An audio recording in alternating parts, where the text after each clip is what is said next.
Hello' guys, আজি মই আন এটি নতুন ভিডিঅ' লৈ আহিছো। আপোনালোকে ভিডিঅ'টো চাব, আপোনালোকে চাই ভাল পাব। ইয়াৰ বাবে ভাল পাব যে এনেকুৱা ভাষণ আপোনালোকে হয়তো ক'ৰবাত শুনিছে নাই মই নাজানো, কিন্তু মই আজি প্ৰথম শুনিছো আৰু শুনি মই নিজে আচৰিত হৈছো যে এয়া কি ভাষণ ৰাখিছে বা কি ভাষণ দিছে আৰু এই ভাষণ কোনে ৰাখিছে। আপোনালোকে এই কথাখিনি জানিলেও আচৰিত হ'ব। এই ভাষণ ৰাখিছিলে অসম বিধানসভাৰ অধ্যক্ষ সন্মানীয় বিশ্বজিৎ দৈমাৰী ছাৰে, যাক আমি ইংৰাজী স্পিকাৰ বুলি কোৱা হয়। তেওঁ এনেকুৱা ভাষণ ৰাখিছিল যে মানুহে হাঁহি হাঁহি যে পাগলৰ বা পেট বিহাই গৈছিল। যে এই ভাষণ মই আজি আপোনালোকৰ আগত লৈ আহিছো, আপোনালোকে ভিডিঅ'টো শেষলৈ চাব।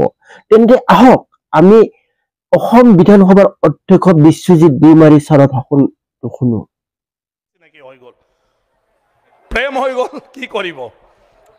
এটা ৰুক্মিণীক শিশুপালক দিব, কৰ নিৰামিষ খোৱা মানুহক দিব শ্ৰীকৃষ্ণক। আমাৰ অসমৰ মানুহে দিব নোখোজে। এইফালে ৰুক্মিণী নামানে, নাই মই শ্ৰীকৃষ্ণৰ লগত হ'মে, গতিকে নাই শিশুপালৰ লগত হ'ব লাগিব। ৰুক্মবীৰে বাৰে বাৰে ক'লে, কোনো খাতেৰ বাতেৰ নাই, কোনো ঘৰৰ মানুহে নামানে শ্ৰীকৃষ্ণক দিয়াটো। তেতিয়া কায়দা কৰি মোবাইল আছিল না কি আছিল কৈ দিলে ৰুক্মিণীয়ে যে তই আহি পেলাই লৈ যা, নহ'লে ব্ৰহ্মপুত্ৰত জাপ দি পেলাই মই মৰিম।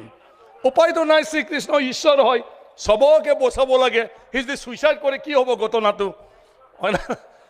তাৰপিছত ৰুক্মিণীয়ে তাক বুজাই দিলে, অমুক দিনা অমুক জেগাত আহ, সেইদিনা দেউতা নাথাকে দাদা নাথাকে, আৰু সেইদিনাই তোৰ লগত যাম। উপায় নাপায় শ্ৰীকৃষ্ণই কি গাড়ী লৈ আহিল নাজানো, আহি গ'ল। কিন্তু আহি ফালে ৰুক্মিণীয়ে টপলা টপলি লৈ পলাল। হাহাকাৰ চব চদিয়াত, ৰুক্মিণী গ'ল, ৰুক্মিণীক লৈ গ'ল। একদম খেদিলে ৰুক্মবীৰে ভায়েকে, কিন্তু খেদি খেদি ক'ত পাব? কিমান বা স্পীডৰ গাড়ী আছিলে, নাপালে। তাৰপিছত চবকে ৱাৰ্ণিং দিলে, শ্ৰীকৃষ্ণ ৰুক্মিণীৰ বিয়াত আমাৰ জাগাৰ পৰা কোনেও যাব নোৱাৰে, যোনে যায় তাক গলটোই কাটি দিম।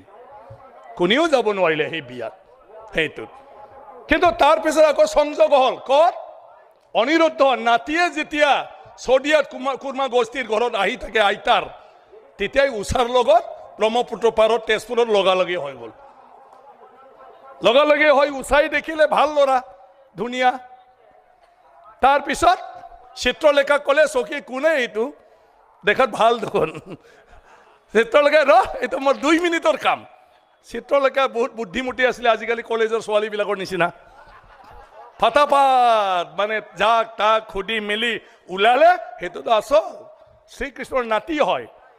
তাৰপিছত দুৰ্বলতা আহি গ'ল উষাৰ, বংশ ভাল দেখোন, মানে বংশ ভাল, শ্ৰীকৃষ্ণৰ নাতি, হয় না নহয়? দ্বাৰকাৰ ৰাজকুমাৰ, তাত কি আপত্তি আছে? গতিকে তাই ভাল পাই পেলালে। তাৰপিছত আহোঁতে কথা পাতিলে, ভাল পাই গ'ল। ভালটো বেছি বেছি পালে কি হয়তো জানে, এদিন গৰমত চদিয়াত যাই থাকোঁতে অনিৰুদ্ধক উষাই ক'লে, ইমান গৰমত কি যাবি, অলপ সোমাই যা, পানী চানী খাই যা। হয় দে কথাটো বুলি সিও আহি ফালে সিহঁতৰ তাত সোমাই দিলে। তেজপুৰৰ সিহঁতৰ ৰাজ মানে আট্টালিকাত সোমাই পেলাই তেতিয়া বান ৰজা ক'ত বা গৈছিল, বান চান চাব গৈছিল না ক'ত কি গৈছিল গৰমত, আহি ফালে দেখিলে যে উষাৰ লগত কোনোবা ল'ৰাই তাৰ ৰুমত কথা পাতি আছে। আৰে কোন কথা পাতি চালে, ল'ৰা চিনি নাপায় বেচেৰা, হয় না নহয়? আমি যেনেকৈ চিনি নাপাওঁ ল'ৰা ছোৱালীৰ লগবিটা কোন, বান ৰজাও চিনি নাপায়। চিনি নোপোৱাৰ পিছত বান ৰজাই তাক ধৰিলে। এইটো ভাল ল'ৰা নহয়, ছোৱালী ৰুমত আহি পেলে কথা পাতি, নিশ্চয় বদমাইছ ল'ৰা, তাক ধৰ। উষাই কান্দা কাটা কৰিলে, দেউতা নহয় মোৰহে এনেকুৱা আমাৰ লগ, মইহে মাতি আনিছো। মানে নেকি মা দেউতাই? আজিৰ মা দেউতাই নামানে, অসুৰৰ দিনৰ মা দেউতা কেনেকৈ মানিব চাচোন। পুৰা বান্ধি ফালে তাক থৈ দিলে অনিৰুদ্ধক। বান্ধা মানে এনেকুৱা বান্ধা নাই, বহুত বেয়াকৈ বান্ধিছে। লাষ্টত শ্ৰীকৃষ্ণই গম পালে, তাৰ নাতিক বান্ধি থৈ দিছে। আহিল শ্ৰীকৃষ্ণ, আহি ফালে শ্ৰীকৃষ্ণই এৰিব ক'লে, ক্ষমা বিচাৰিব ক'লে।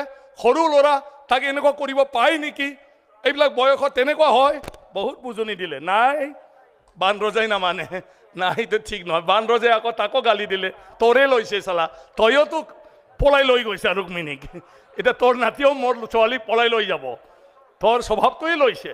বেয়া বেয়া সিহঁতৰ মাজত কাজিয়া হৈ গ'ল একদম বাৰে। জাতি বংশ লৈ ফালে কাজিয়া হয় এটা সময়ত অস্ত্ৰ তস্ত্ৰ ওলাই দুইজনৰ মাজত যুদ্ধ মাৰামাৰি যুদ্ধটো এনেকুৱা পাকৈত আছিলে বানাসুৰৰ কাৰণ সাউথ ইষ্ট এছিয়াক দমন কৰি আছিল কিমান শক্তিশালী হ'ব গতিকে শ্ৰীকৃষ্ণই সৰ্বশক্তি প্ৰয়োগ কৰিব লগা হ'ল আৰু তেতিয়া সি দুৰ্বল হৈ গ'ল হাৰিব খুজিলে বানাসুৰে আকৌ সি মইতো ক'লো আগতে শিৱ ভক্ত সি মাতি দিলে হে প্ৰভু শিৱ আহি যা মোক সহায় কৰ শিৱই হাহাকাৰ হাজিৰ ইয়াতে তেজপুৰত কৈলাশৰ পৰা ফটক কয় কাৰণ তাৰ ভক্ত সি আহি গ'ল আহি ফালে শ্ৰীকৃষ্ণক ভেটা দিলে শ্ৰীকৃষ্ণ আৰে প্ৰভু আপুনি ইয়াত আৰে এইটো মোৰ শিষ্য সি মোক মানে মাতিছে ৰক্ষা কৰিবৰ কাৰণে গতিকে তাক মই ৰক্ষা কৰিম এইটো নহয় মানে কৃষ্ণই ক'লে এইটোতো গণ্ডগোল হৈ যাব কি গণ্ডগোল আৰে মোৰ হাতত সি আজি মৰিব লাগে নহ'লে গোটেই সংসাৰটো উলট পালট হৈ যাব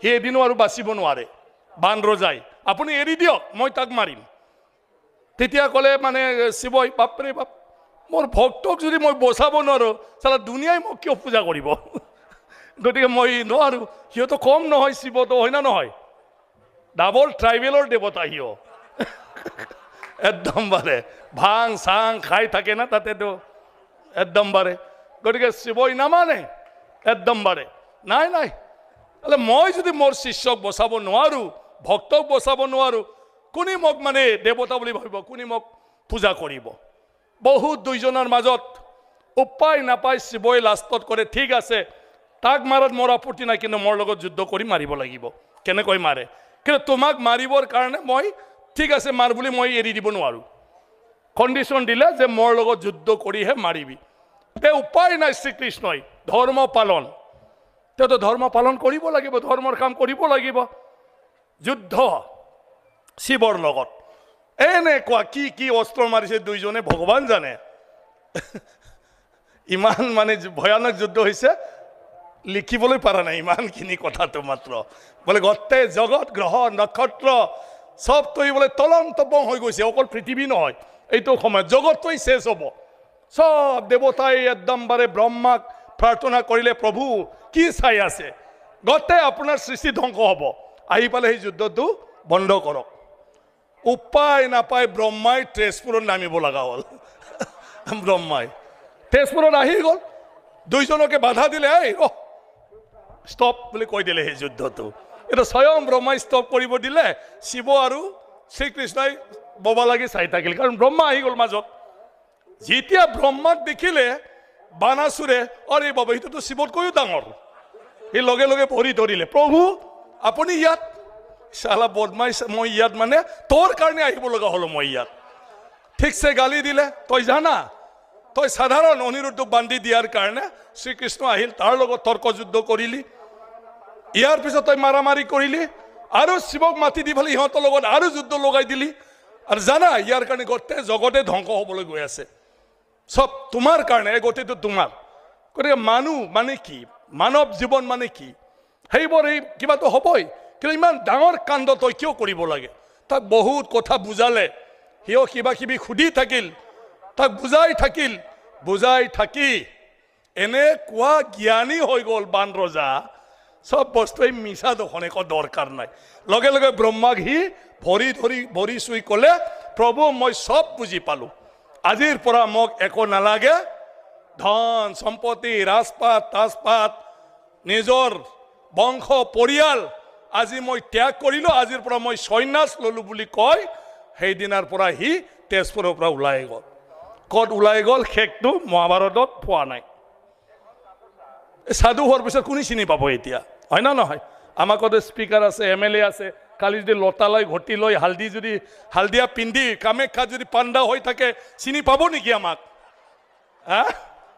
চিনি পাব সব যদি ৰাজপাট এৰি যদি আমি কামাখ্যাত পাণ্ডা হওঁ গতিকে বানাসুৰ ক'ত পাণ্ডা হৈ থাকিল কোনেও গম নাপালে যে এই দিনাৰ পিছত বানাসুৰ ক'ত গ'ল কোনেও হয়তো ওলাব পৰা নাই মহাভাৰত লিখা বেদ ব্যাসক কোনেও জনাব পৰা নাই ইয়াৰ পিছত বান ৰজা ক'ত গ'ল সি সন্ন্যাস লৈছো বুলি কৈ ওলাই যোৱাৰ পিছত বান ৰজা নাই এইটো মই কোৱা কথা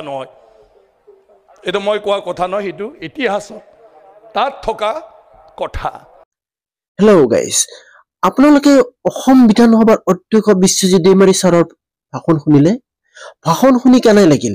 কমেণ্ট বক্সত যাই কমেণ্ট এটা দিব, লগতে লাইক, শ্বেয়াৰ আৰু ছাবস্ক্ৰাইব কৰিব। লগ পাম আকৌ অন্য এটা নতুন ভিডিঅ' লৈ। আজিলৈ ধন্যবাদ।